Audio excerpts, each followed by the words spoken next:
बिस्मिल्लाहिर्रहमानिर्रहीम। लाखों करोड़ों दुरूदो सलाम मोहम्मद मुस्तफ़ा सल्लल्लाहु अलैहि वसल्लम और आले मोहम्मद पर। मैं हूँ उमर दराज गोंदल। यूनिफॉर्म देख के आप सोच रहे होंगे कि मुकदमा लड़ने आए हैं। आज इमरान रियाज का मुकदमा लड़ने आए थे, लेकिन बतौर सहाफ़ी उनके कुलीग। मैं इस वक्त लाहौर की ज़िला कचहरी के अंदर मौजूद हूँ और अब से थोड़ी देर पहले उनके केस की समाअत हुई। हमजा दिखा रहे होंगे ये उनके वकील मियाँ अली इशफाक एडवोकेट जो है वो गुफ्तगू कर रहे हैं। बहुत सारे जो सहाफ़ी हैं उनके साथ सॉलिडरिटी का इजहार करने के लिए बहुत सारे लोग आए हुए। थोड़ा सा आज अदालत के अंदर क्या कुछ हुआ है उसके ऊपर बात कर लेते हैं। हमजा मेरे साथ है और हमजा हमेशा की तरह हमें सपोर्ट करते हुए नजर आ रहे हैं। उनकी बहुत मेहरबानी। सबसे पहली बात यह है कि अदालत के अंदर आज हुआ क्या है। सबसे पहले आज जब उनको लाया गया तो मैंने खुद उनसे बात की एंकर इमरान रियाज साहब से। उन्होंने कहा कि आईने पाकिस्तान हमें ये हक देता है और हम अपना हक सरेंडर नहीं करेंगे। एंकर इमरान रियाज ने क्या गुफ्तगू की है, जरा मैं आपको पहले क्लिप वो सुना दूं ताकि फिर आगे चलते हैं।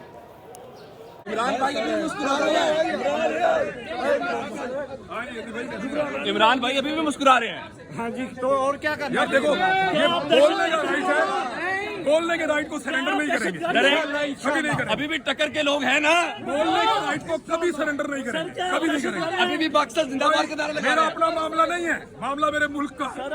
आपने क्लिप देख लिया, ये उस वक्त का क्लिप है जब वो अदालत के अंदर आ रहे थे और मैंने अपने फ़ोन से उनके करीब जाके उनसे ये पूछा। ये मेरे फ़ोन से रिकॉर्ड किया जाने वाला मेरी सवाल के ऊपर ही उन्होंने जवाब दिया। अब आते हैं इसके अंदर कि अदालत के अंदर क्या हुआ है। अदालत के अंदर बुनियादी तौर पर आज जो सबसे पहला सवाल हुआ वो ये था कि चूंकि इल्ज़ाम ये लगा है कि उन्होंने फ़ौज पाकिस्तान के बारे में सारा कुछ बात किया है, तो पहला सवाल ये हुआ कि क्या फ़ौज ने शिकायत की है, फ़ौज ने FIA को कोई शिकायत की है। इस सवाल का कोई जवाब नहीं मिला। और फिर क्या FIA ने फ़ौज से रब्ता किया है कि आप इससे क्या हर्ट हुए हैं, क्या आपकी कोई इसके ऊपर आपकी तौहीन की कोशिश की गई है। इस सवाल का भी कोई जवाब नहीं मिला। फिर उनसे पूछा गया कि इसके अंदर दो ही फरीक हो सकते हैं, या फ़ौज हो सकती है या जनरल बाजवा हो सकते हैं। क्या जनरल बाजवा ने कोई दरख्वास्त दी है या जनरल बाजवा ने इस बारे में कोई कंप्लेन की हो। इस सवाल का भी कोई जवाब नहीं है। उसके बाद वहाँ पर आफ्ताब बाजवा साहब जो उनकी बरादरी से भी थी, उन्होंने ये बताया कि कम अज़ कम मेरे से ही पूछ लेते, मैं उस बरादरी का हूँ, उस कबीले का हूँ, मुझसे ये बात नहीं पूछी गई। अच्छा, उसके बाद जो इंपॉर्टेंट सवाल था कि एंकर इमरान रियाज ने जो FIR थी, उनके वकील ने वहाँ पे खड़े होकर एक एक जुमला का उनका देखे आईने पाकिस्तान जो आज़ादी इजहार राय की गारंटी देता है। और इमरान रियाज ने क्या किया है, इमरान रियाज ने एक क्लेम जो खुद जनरल बाजवा का है कि उनके सियासत से कोई ताल्लुक नहीं है, वो अवाम के सामने रखा है। कोई जोर ज़बरदस्ती नहीं है, लोगों ने अपनी मर्जी से राय दी है और इसकी बुनियाद के ऊपर। फिर एक और जो वहाँ पे बड़ा इंपॉर्टेंट नुकता था कि FIA ने क्या फ़ौज को खत लिखा, नहीं लिखा। क्या जनरल बाजवा को किया, बिल्कुल भी नहीं है। वो खुद से पार्टी कैसे बन सकते हैं, FIA खुद से वो हुज़ैफा जो हैं उन्होंने फ़ौज का रोल कैसे एज्यूम कर लिया, ये बड़ा इंपॉर्टेंट नुकता था। फिर उसके बाद एक और जो बड़ा सवाल है, उन्होंने ये कहा कि क्या FIA ने मुकदमा दर्ज करने के बाद एंकर इमरान रियाज को बुलाया हो कि आप आए इंक्वायरी के लिए और वो इस इंक्वायरी के अंदर शामिल ना हुए हों। इस किस्म की कोई बात नहीं है। और इसके बाद एक और जो बात है कि क्या इंक्वायरी उन्होंने की या उन्होंने खुद से ही एक साइबर पेट्रोलिंग की और साइबर पेट्रोलिंग की बुनियाद के ऊपर उन्होंने मुकदमा दर्ज कर लिया। और FIR दर्ज होने के बाद, चलिए जो FIR दर्ज हो गई उसके बाद मटीरियल क्या प्रोड्यूस किया गया, अभी तक कुछ प्रोड्यूस नहीं किया गया। फिर जितने इल्ज़ामात लगाए गए हैं कि उन्होंने फ़ौज के खिलाफ उकसाया, इश्तिआल दिलाया, क्या दहशतगर्दी के इवन लगाए गए और चीज़ें लगाई गई, क्या ऐसा कुछ हुआ है? हकीकत के अंदर ऐसा कुछ नहीं हुआ। जिसका मतलब ये है कि ये सारी की सारी बातें जो है वहाँ पर हमें ये नज़र आई अदालत के सामने। और जज साहब के हवाले से जो बड़ी गुफ्तगू वहाँ पर हुई, मैं आपको एक बात बताना चाहता हूँ। मियाँ अली इशफाक एडवोकेट जो है उन्होंने ये बताया कि ये जो हुकूमत है ये खुद जनरल बाजवा के ऊपर आर्टिकल 6 लगाना चाहती है। और उन्होंने हवाला दिया नवाज शरीफ की उस तकरीर का गुजरांवाला के अंदर, आपने कहा था आपसे हिसाब लेंगे। तो जिस जनरल बाजवा की तौहीन के ऊपर आपने एंकर इमरान रियाज को गिरफ्तार किया है, उस जनरल बाजवा के ऊपर आप आर्टिकल 6, उनका मेरे लफ्ज़ लिख लें, ये हुकूमत उनके ऊपर आर्टिकल 6 लगाएगी। उसके बाद मियां अली इशफाक जो एडवोकेट हैं उन्होंने वज़ीर दिफा की वो तकरीर भी रखी जिसके अंदर उन्होंने कहा था हमारी हड्डियों से गोश्त भी नोच लेने वाली। उनका अगर वो तौहीन नहीं है और ये सारे के सारे जो लोग हैं ये वहाँ पे तकरीरें करते हैं और आवाम के सामने आके हीरो बनने की कोशिश करते हैं, तो ये बड़े इंपॉर्टेंट नुक्ते वहाँ पे थे। फिर उसके बाद एंकर इमरान रियाज साहब जो हैं उन्होंने अदालत के अंदर खुद बात करने की कोशिश की और अदालत से उन्होंने इजाज़त तलब की कि मुझे गुफ्तगू का मौका दिया जाए। जज साहब ने उनको गुफ्तगू का मौका दिया।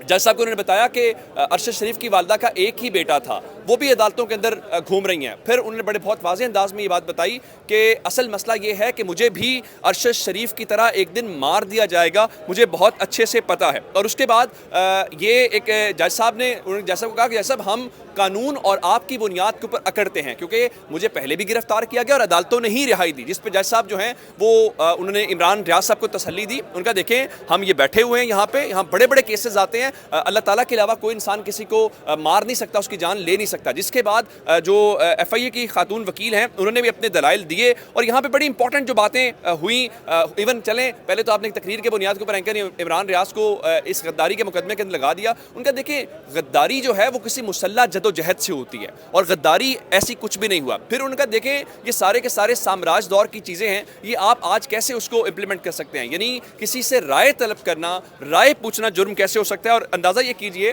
कि एंकर इमरान रियाज साहब ने आज वो गुलाम मुर्तज़ा विर्क साहब जो जुडिशल मैजिस्ट्रेट हैं उनकी अदालत में वो तकरीर चली, यानी जिन लोगों ने नहीं भी सुनी हुई थी, इवन जज साहब ने भी आज सुनी। और उसके बाद बड़े इंपॉर्टेंट सवाल जो थे उसका उनके पास कोई जवाब नहीं था FIA के पास, और उन्होंने कहा कि देखें वो कोई फरार नहीं हो रहे थे, जो इंपॉर्टेंट नुकता है एंकर इमरान रियाज फरार नहीं हो रहे थे कि उनको गिरफ्तार किया जाता। उन्होंने वहां पे 14 जनवरी का खत पेश किया, उनका हमने FIA को खत लिखा, एंकर इमरान रियाज ने खुद खत लिखा और ये कहा कि देखें मेरे खिलाफ कोई FIR है, कोई इंक्वायरी है या कुछ भी है तो मुझे बताइए, मैं पेश होने के लिए तैयार हूं। और FIA ने कोई जवाब नहीं दिया। उसके बाद वो लाहौर हाई कोर्ट में भी गए, कोई जवाब नहीं मिला। तो उनका वो मुल्क से बाहर जाना चाहते हैं, तो मुल्क से बाहर जाने का मतलब ये है कि कोई भी आम शहरी, आज़ाद शहरी जो है वो मुल्क से बाहर जा भी सकता है, मुल्क में आ भी सकता है, उसके पास शनाख्ती कार्ड भी है, उसके पास पासपोर्ट भी है। तो ये कहना कि इमरान रियाज जो है वो फरार होने की कोशिश कर रहे थे गलत है। और एक और बात, उनका ये नवंबर के अंदर FIR दर्ज हुई और नवंबर के बाद अचानक आपको याद कैसे आ गया कि आपने अभी उसको गिरफ्तार करना है। फिर ये सारे वो सवाल थे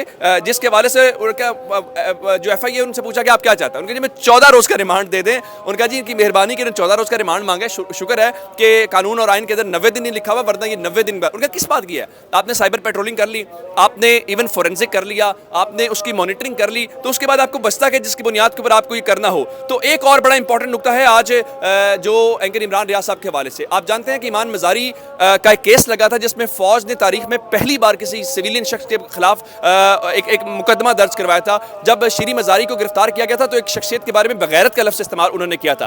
आज एंकर इमरान रियाज के वकील मियां अली इशफाक एडवोकेट ने ये वहाँ पे इस्टेब्लिश किया कि अदालत ये तय कर चुकी है कि किसी को बेगैरत कहना भी तौहीन और जुर्म नहीं है। पहली बात ये है, तो इस हवाले से आप ये नहीं कर सकते कि उनके ऊपर ये केस लगा दे। और फिर उसके बाद एक और बात है कि 60 दिनों के अंदर आपने उनको गिरफ्तार क्यों नहीं किया, तो इसका मतलब यह है कि आपकी जो बैड इंटेंशन है वो यहाँ पे जाहिर होती है। तो उन्होंने कहा अगर किसी को ये कहा जाए अपने काम से काम रखो, अपनी आईनी हुदूद के अंदर रहो, तो ये बगावत तो नहीं है ना, ये तो आइन कहता है और इसमें क्या कोई गलत बात है। तो FIA की आज अच्छा खासा उनको ग्रिल किया गया और आसमा जहांगीर का जिक्र भी हुआ, सिर्फ ईमान मजारी का नहीं है। उनका आसमा जहांगीर साहिबा जज साहब को मुखातिब करके कहा कि वो मेरे और आपके शोबे से हैं। उन्होंने हर बार इसी किस्म के अल्फाज कहे, एक बार नहीं कहे, अल्फाज कहे, उनको बार बार दोहराया और उसके ऊपर कायम रही। तो उनका कि नथिंग न्यू अंडर द सन। अब एंकर इमरान रियाज ने जो आसमा जहांगीर साहिबा कहती थी उससे हट के कुछ नहीं कहा जिसकी बुनियाद के ऊपर आप उनके खिलाफ बगावत का जो मुकदमा है वो दर्ज कर लें। ये वो सारी बातें थी जिसकी बुनियाद के ऊपर उन्होंने किया। अब हुआ क्या, मैं आपको इसके बाद की अपडेट दे देता हूं कि सारे लोग इस वक्त हम खड़े हुए हैं। ये सारी बातें करने के बाद जो है आप देख रहे हैं कि लोग अभी भी यहाँ पे हमारे साफ़ी दोस्त भी हैं और मुख्तलिफ बातें जो हैं वहाँ पे हुई। जब FIA ने वहाँ पे कहा हमें चाहिए तो जारी बात है उन्होंने मुखालफत की, इनका हमें उसकी ज़रूरत नहीं है। तो जिसके बाद अब जज साहब ने, चूँकि जुमे का वक्त हो रहा था, उनका आपने आप दलाइल मुकम्मल करें। 2 घंटे वो दलाइल देते रहे, फिर आफ्ताब बाजवा साहब भी जो है वो दलाइल देते रहे। जिसके बाद अब यहाँ से एंकर इमरान रियाज साहब को उनकी गाड़ी लेके चली गई है, लोगों ने रोकने की कोशिश की। मैं आपको मनाज़र वो भी दिखाता हूँ जब उनको ले जाया गया। तो अब अदालत का फैसला आना है, अदालत का फैसला आएगा तो फिर आपको मज़ीद अपडेट्स देंगे। अपना बहुत सारा ख्याल रखिएगा, खुदा हाफिज़। हम ना बदतमीजी करेंगे ना किसी को करने देंगे। अल्हम्दुलिल्लाह हमारे कोर्ट पे फख्र है, हमें पुलिस वालों से भी फख्र है, हमें इंसाफ मिलेगा अल्हम्दुलिल्लाह, इंशाल्लाह इंसाफ मिलेगा। इमरान रियाज पाकिस्तान।